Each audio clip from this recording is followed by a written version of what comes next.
ರಾಮಾಯ ರಾಮಭದ್ರಾಯ ರಾಮಚಂದ್ರಾಯ ವೇದಸೆ ರಘುನಾಥಾಯ ನಾಥಾಯ ಸೀತಾಯ ಪತಯೇ ನಮಃ. 498 ವರ್ಷಗಳ ಸತತ ಹೋರಾಟದ ನಂತರ ಮೊಟ್ಟ ಮೊದಲ ಬಾರಿಗೆ ಭಾರತದಲ್ಲಿ ಹಿಂದೂಗಳಿಗೆ ಜಯ ಅಂತ ಸಿಕ್ಕಿರೋದು ನೆಲದ ವಿಷಯವಾಗಿ. 2019 was the year. Ayodhya verdict ಹೊರಬಂದಾಗ ನಮ್ಮ ಸಂತಸಕ್ಕೆ ಪಾರವೇ ಇರಲಿಲ್ಲ. ಕಟ್ ಟು 2024, ಶ್ರೀರಾಮನ ಪ್ರತಿಷ್ಠಾಪನೆಗೆ ಅಯೋಧ್ಯೆಯಲ್ಲಿ ಕ್ಷಣಗಣನೆ ಶುರುವಾಗಿದೆ. All is well that ends well, but all was not well. ಅಯೋಧ್ಯೆಯ ಸಂಕ್ಷಿಪ್ತವಾದ ಇತಿಹಾಸವನ್ನ ತಿಳ್ಕೊಳ್ಳೋಣ. ಸುಮಾರು 8,000 ವರ್ಷಗಳ ಮುಂಚೆ ವಿಷ್ಣುವಿನ 7ನೇ ಅವತಾರಿಯಾಗಿ ಶ್ರೀರಾಮ ಜನ್ಮ ತಳೆದಂಥ ಸ್ಥಳವೇ ಅಯೋಧ್ಯ. ಅಯೋಧ್ಯೆಯ ಮೂಲಕರ್ತೃ ಮನುಜಿ ಮಹಾರಾಜ್ ಅಂತ ನಂಬಲಾಗಿದೆ. ಆಗಲೇ ಇದು ಒಂದು ಬಹಳ ದೊಡ್ಡ ನಗರವಾಗಿತ್ತು. ಇದರ ಉದ್ದ 144 ಕಿಲೋಮೀಟರ್ ಹಾಗೂ ಅಗಲ 36 ಕಿಲೋಮೀಟರ್ ಇತ್ತು ಅಂತ ನಂಬಲಾಗಿದೆ. ಇನ್ನು ಬೃಹದ್ವಳ ಅನ್ನೋ ರಾಜ ಶ್ರೀರಾಮನ ವಂಶಸ್ಥಾಯಿತ ಹಾಗೂ ಅಯೋಧ್ಯೆಯ ರಾಜನಾಗಿದ್ದ. ಈತನ ಸಾವು ಮಹಾಭಾರತದ ಯುದ್ಧದಲ್ಲಿ ಆಗತ್ತೆ. ಇದರ ನಂತರ ಅಯೋಧ್ಯೆ ಅವನತಿಯನ್ನ ಕಾಣ್ತಾ ಬಂತು. ಅದಾದ ನಂತರ ಅಯೋಧ್ಯೆಯ ಉಲ್ಲೇಖ ಎಲ್ಲೂ ಕಂಡು ಬರೋದಿಲ್ಲ. ಆದರೆ 1ನೇ ಶತಮಾನದಲ್ಲಿ ರಾಜ ವಿಕ್ರಮಾದಿತ್ಯ ಶ್ರೀರಾಮನ ಜನ್ಮ ಸ್ಥಳವನ್ನ ಹುಡುಕ್ತಾ ಹೊರಟಾಗ, ಅಯೋಧ್ಯೆ ಎಲ್ಲಿದೆ ಅಂತ ಹುಡುಕ್ತಾ ಹೊರಟಾಗ, ಒಬ್ಬ ಯೋಗಿ ಇವರ ಮುಂದೆ ಕಾಣಿಸ್ಕೊಂಡು ಹೇಳ್ತಾರೆ, ರಾಜ, ನೀನೊಂದು ಹಸು ಮತ್ತೆ ಕರುವನ್ನ ಸ್ವಚ್ಛಂದವಾಗಿ ಓಡಾಡೋದಕ್ಕೆ ಬಿಡು. ಆ ಹಸು ಎಲ್ಲಿ ಹೋಗಿ ಅದರ ಕೆಚ್ಚಲಿನಲ್ಲಿ ಹಾಲು ಉಕ್ಕಿ ಹರಿದು ಕರು ಅದನ್ನ ಕುಡಿಯತ್ತೋ ಅದು ಶ್ರೀರಾಮ ಜನ್ಮ ತಳೆದಂತಹ ಸ್ಥಳ ಅಂತ. ರಾಜ ವಿಕ್ರಮಾದಿತ್ಯ ಹಾಗೆ ಮಾಡ್ತಾನೆ. ಹಸು ಎಲ್ಲಿ ಹೋಗಿ ನಿಂತು ಹಸುವಿನ ಕೆಚ್ಚಲಿನಿಂದ ಕರು ಹಾಲನ್ನು ಕುಡಿಯತ್ತೋ ಆ ಜಾಗವೇ ರಾಮ ಹುಟ್ಟಿದಂತಹ ಸ್ಥಳ ಅಂತ ಗೊತ್ತಾಗಿ ಅಲ್ಲಿ ಶ್ರೀರಾಮನಿಗೆ ಒಂದು ಮಂದಿರವನ್ನ ಕಟ್ಟಿಸ್ತಾನೆ ವಿಕ್ರಮಾದಿತ್ಯ. ಹಾಗಾಗಿ ಅಯೋಧ್ಯೆಗೆ ಒಂದು ಪುನರ್ಜನ್ಮ ಸಿಗತ್ತೆ ರಾಜ ವಿಕ್ರಮಾದಿತ್ಯನಿಂದ. ಇದಾದ 500 ವರ್ಷಗಳ ಬಳಿಕ ರಾಜ ಸಮುದ್ರಗುಪ್ತ ಅಯೋಧ್ಯೆಯ ದೇವಸ್ಥಾನದ ಜೀರ್ಣೋದ್ಧಾರವನ್ನ ಕೂಡ ಮಾಡಿಸ್ತಾನೆ. ಆದರೆ ಪುನಃ ರಾಮ ಮಂದಿರದ ನಿರ್ಮಾಣ ಇಲ್ಲಾಗಿರೋದನ್ನ ಕಂಡಾಗ ನಮಗೇನು ಇದರಿಂದ ತಿಳಿದು ಬರುತ್ತೆ ಅಂದರೆ, ಸಾಕಷ್ಟು ಬಾರಿ ಈ ದೇವಸ್ಥಾನ ದಾಳಿಗೆ ಒಳಗಾಗಿದೆ. ಆದರೆ ಒಮ್ಮೆಯೂ ನಾವೀ ಜಾಗವನ್ನ ಬಿಟ್ಕೊಟ್ಟಿಲ್ಲ. 1528ರಲ್ಲಿ ಬಾಬರ್ನ ಆಜ್ಞೆಯ ಮೇರೆಗೆ ಮೀರ್ ಬಾಕಿ ಇಲ್ಲಿನ ರಾಮ ಮಂದಿರವನ್ನ ಧ್ವಂಸ ಮಾಡ್ತಾನೆ. ಇದನ್ನ ಇವತ್ತಿಗೂ ಕೂಡ ನಾವು ಶಾಸನಗಳಲ್ಲಿ ನೋಡಬಹುದು. ಆದರೆ 1530ರಲ್ಲಿ ಹಿಂದೂಗಳು 10 ಬಾರಿ ಯುದ್ಧವನ್ನ ಮಾಡಿ ಈ ದೇವಸ್ಥಾನದ ಜಾಗವನ್ನ ವಾಪಸ್ ಪಡ್ಕೋತಾರೆ. ಆದರೆ ಮತ್ತೊಮ್ಮೆ ಮುಘಲರ ದಾಳಿಗೆ ತುತ್ತಾಗಿ 11ನೇ ಬಾರಿ ದೇವಸ್ಥಾನದ ಜಾಗವನ್ನ ಅವರಿಗೆ ವಾಪಸ್ ಬಿಟ್ಕೊಡ್ಬೇಕಾಗಿ ಬರುತ್ತೆ. ಆದರೆ ಇದೇ ಮುಘಲರ ರಾಜ ಅಕ್ಬರ್ನ ಆಳ್ವಿಕೆಯ ಸಮಯದಲ್ಲಿ ಹಿಂದೂಗಳಿಗೆ ಇಲ್ಲಿ ಆತ ಪೂಜೆ ಮಾಡ್ಕೊಡೋದಕ್ಕೆ ಅವಕಾಶ ಮಾಡಿಕೊಟ್ಟಿದ್ದ ಅಂತ ಅನ್ನಲಾಗುತ್ತೆ. ಈತನ ಆಳ್ವಿಕೆಯ 50ನೇ ವರ್ಷದ ಸಮಯದಲ್ಲಿ, ಅಂದರೆ 1604 ಹಾಗೂ 1605ರಲ್ಲಿ ಈತ ಚಿನ್ನ ಹಾಗೂ ಬೆಳ್ಳಿಯ ನಾಣ್ಯಗಳನ್ನು ಮುದ್ರಣ ಮಾಡಿಸಿದ್ದ. ಈ ನಾಣ್ಯಗಳ ಹೆಸರು ರಾಮ್ ಸಿಯಾ ಕಾಯಿನ್ಸ್. ಈ ನಾಣ್ಯದ ಒಂದು ಬದಿಯಲ್ಲಿ ಅಮರ್ದದ್ ಇಲಾಹಿ 50 ಅಂತ ಬರೆಯಲಾಗಿತ್ತು. ಮತ್ತೊಂದು ಬದಿಯಲ್ಲಿ ಶ್ರೀರಾಮ ಬಿಲ್ಲು ಬಾಣ ಹಿಡಿದು ನಿಂತಿರೋದು, ಆತನ ಪಕ್ಕ ಸೀತಾಮಾತೆ ನಿಂತಿರೋದು. ಹೀಗಿತ್ತು ಈ ನಾಣ್ಯ. ಇಸ್ಲಾಂ ಧರ್ಮದಲ್ಲಿ ಮೂರ್ತಿಯ ಆಚರಣೆಗೆ ಅವಕಾಶವಿಲ್ಲವಾದ್ರೂ ಅಕ್ಬರ್ ಈ ರೀತಿಯ ನಾಣ್ಯವನ್ನ ಮುದ್ರಣ ಮಾಡಿಸಿದ್ದು ಗಮನಾರ್ಹ. ಆದರೆ ಪುನಃ ಔರಂಗಜೇಬ್ನ ಕಾಲದಲ್ಲಿ ರಾಮ ಜನ್ಮ ಭೂಮಿಯ ಮೇಲೆ ದಾಳಿಯಾಗುತ್ತೆ. ಈ ಬಾರಿ 7 ದಿನ ಯುದ್ಧ ನಡೆಯುತ್ತೆ. ಆದರೆ ಹಿಂದೂಗಳು ಮುಘಲರ ಸೈನ್ಯವನ್ನ ಸೋಲಿಸಿ ವಾಪಸ್ ಕಳಿಸ್ತಾರೆ. ಪುನಃ ಔರಂಗಜೇಬ್ ತನ್ನ ಸೈನ್ಯವನ್ನ ಬಲಪಡಿಸಿಕೊಂಡು ವಾಪಸ್ ಬರ್ತಾನೆ. ಈ ಬಾರಿ ಗುರು ಗೋವಿಂದ್ ಸಿಂಗ್ ಹಿಂದೂಗಳ ಜೊತೆ ಸೇರಿ ಮತ್ತೊಮ್ಮೆ ಹೋರಾಡ್ತೀವಿ, ಮತ್ತೊಮ್ಮೆ ಔರಂಗಜೇಬ್ನ ಸೈನ್ಯವನ್ನ ಸೋಲಿಸ್ತೀವಿ, ನಮ್ಮ ದೇವಸ್ಥಾನದ ಜಾಗವನ್ನ ಉಳಿಸ್ಕೋತೀವಿ. ಆದರೆ 1644ರಲ್ಲಿ ಔರಂಗಜೇಬ್ ಪುನಃ ಮತ್ತೂ ದೊಡ್ಡ ಸೈನ್ಯದೊಂದಿಗೆ ಬಂದಾಗ ಈ ಬಾರಿ ಹಿಂದೂಗಳು ಸೋಲನ್ನೊಪ್ಪಿದ್ದಷ್ಟೇ ಅಲ್ಲದೆ ಇದಾದ ನಂತರ ಕೂಡ ಸಾಕಷ್ಟು ಬಾರಿ ಇದನ್ನ ವಾಪಸ್ ಪಡ್ಕೊಳ್ಳೋದಕ್ಕೆ ಯುದ್ಧವನ್ನ ಮಾಡಿದ್ರೂ ಗೆಲ್ಲಲಾಗೋದಿಲ್ಲ. December 23, 1949 district magistrate K Nair ಅವರ ನೇತೃತ್ವದಲ್ಲಿ ಪಂಡಿತ್ ಅಭಿರಾಮ್ ದಾಸ್ ಹಾಗೂ ಇವರೊಂದಿಗೆ ಇನ್ನೂ 40-50 ಜನ ಸೇರಿ ಏನ್ ಮಾಡ್ತಾರೆ, ರಾತ್ರೋರಾತ್ರಿ ಬಾಬ್ರಿ ಮಸೀದಿಯ ಒಳಗೆ ನುಗ್ಗಿ ಅಲ್ಲಿ ಶ್ರೀರಾಮನ ವಿಗ್ರಹದ ಪ್ರತಿಷ್ಠಾಪನೆಯನ್ನ ಮಾಡ್ತಾರೆ. ಮಾರನೇ ದಿನ ಎಲ್ಲೆಡೆ ಇದೇ ಸುದ್ದಿ ಹರಡಿದ್ದು, ಹಬ್ಬಿದ್ದು. ಹೆಡ್ಲೈನ್ಸ್ ಹೀಗಿತ್ತು: ಅಯೋಧ್ಯೆಯ ಬಾಬ್ರಿ ಮಸೀದಿಯಲ್ಲಿ ದಿಢೀರಂತ ಪ್ರತ್ಯಕ್ಷನಾದ ಶ್ರೀರಾಮ ಅಂತ. ಆದರೆ ಅಲ್ಲಿ ಇದನ್ನ ಇಡಲಾಗಿತ್ತು. ಅದಾದ ನಂತರ ಮಸೀದಿಯ ಒಳಗೆ ಮುಸಲ್ಮಾನರು ಪೂಜೆ ಮಾಡಿದ್ರೆ, ಮಸೀದಿಯ ಹೊರಗೆ ಆದರೆ ಮಸೀದಿಯ ಕಾಂಪೌಂಡ್ನ ಒಳಗೆ ರಾಮನ ಆರಾಧನೆ ನಿರಂತರವಾಗಿ ನಡೀತಾ ಬಂದಿತ್ತು. 6ನೇ ಡಿಸೆಂಬರ್ 1992 ಬಾಬ್ರಿ ಮಸೀದಿಯ ಮೇಲೆ ದಾಳಿಯಾಗುತ್ತೆ ಕಾರ್ ಸೇವಕರಿಂದ. ಬಾಬ್ರಿ ಮಸೀದಿ ಧ್ವಂಸವಾಗುತ್ತೆ. ಅದಾದ ನಂತರ ವರ್ಷಾನುಗಟ್ಲೆ ಕೇಸ್ ನಡೀತಾನೆ ಇರುತ್ತೆ ಕೋರ್ಟ್ನಲ್ಲಿ. 2010ನೇ ಇಸ್ವಿಯಲ್ಲಿ ಅಲಹಾಬಾದ್ ಹೈಕೋರ್ಟ್ ಹೇಳುತ್ತೆ, ಈ ಜಾಗ ಅಂದರೆ ಅಯೋಧ್ಯೆಯಲ್ಲಿ ರಾಮ ಮಂದಿರ ಇದ್ದಂಥ ಜಾಗ, ಬಾಬ್ರಿ ಮಸೀದಿಯನ್ನು ಕಟ್ಟಿದ್ದಂಥ ಜಾಗ, ಇದರ 3ನೇ 2 ಭಾಗ ಹಿಂದೂಗಳಿಗೆ, ಮಿಕ್ಕ 1 ಭಾಗ ಮುಸಲ್ಮಾನರಿಗೆ ಅಂತ. ಆದರೆ ಇದೊಂದು ಪರ್ಮನೆಂಟ್ ಸೊಲ್ಯೂಷನ್ ಆಗಿರಲಿಲ್ಲ. ಗಲಾಟೆ ನಡೀತಾನೆ ಇತ್ತು. ಮುಸಲ್ಮಾನರಿಗೂ ಈ ಜಾಗ ಬೇಕಿತ್ತು, ಹಿಂದೂಗಳಿಗೂ ಈ ಜಾಗ ಬೇಕಿತ್ತು. ಕೊನೆಗೂ 9 ನವೆಂಬರ್ 2019 ಸರ್ವೋಚ್ಚ ನ್ಯಾಯಾಲಯ ಒಂದು ಮಹತ್ತರವಾದ ನಿರ್ಣಯವನ್ನ ಹೊರಡಿಸುತ್ತೆ. ಅದೇನಂದ್ರೆ, ರಾಮ ಜನ್ಮಭೂಮಿ ಅಂತ ನಂಬಲಾಗಿದ್ದ ಈ 2.77 ಎಕರೆ ವಿಸ್ತೀರ್ಣದ ಜಾಗ ಸಂಪೂರ್ಣವಾಗಿ ಹಿಂದೂಗಳಿಗೆ ಸೇರಿರೋದು. 5 ಆಗಸ್ಟ್ 2020 ಸನ್ಮಾನ್ಯ ಪ್ರಧಾನಮಂತ್ರಿಗಳ ನೇತೃತ್ವದಲ್ಲಿ ಇಲ್ಲಿ ಭೂಮಿ ಪೂಜೆ ಯಶಸ್ವಿಯಾಗಿ ನೆರವೇರುತ್ತೆ. 2024ರಲ್ಲಿ ನಾವಿದೀವಿ.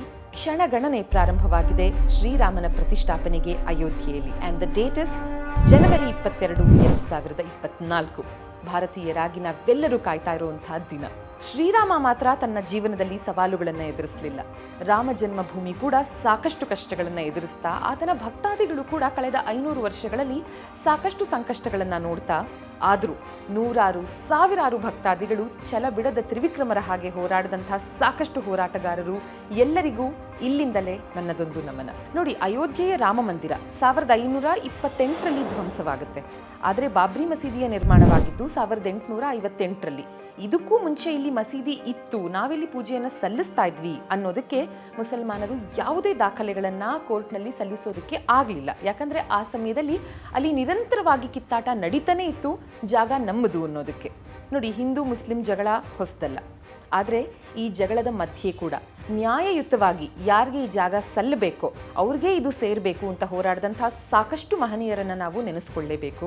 ಮೊದಲನೇದಾಗಿ ನಾನು ಆಗಲೇ ಹೇಳಿದ ಹಾಗೆ ಡಿಸ್ಟ್ರಿಕ್ಟ್ ಮ್ಯಾಜಿಸ್ಟ್ರೇಟ್ ಕೆ ನಾಯರ್, ಇನ್ನು ಇವರ ಸಾರಥ್ಯದಲ್ಲಿ ಪಂಡಿತ್ ಅಭಿರಾಮ್ ದಾಸ್, ಇವರ ಜೊತೆಗೆ ಕೈ ಜೋಡಿಸಿದಂತಹ ಒಂದು 50ರಿಂದ 60 ಜನ ಇರಬಹುದು.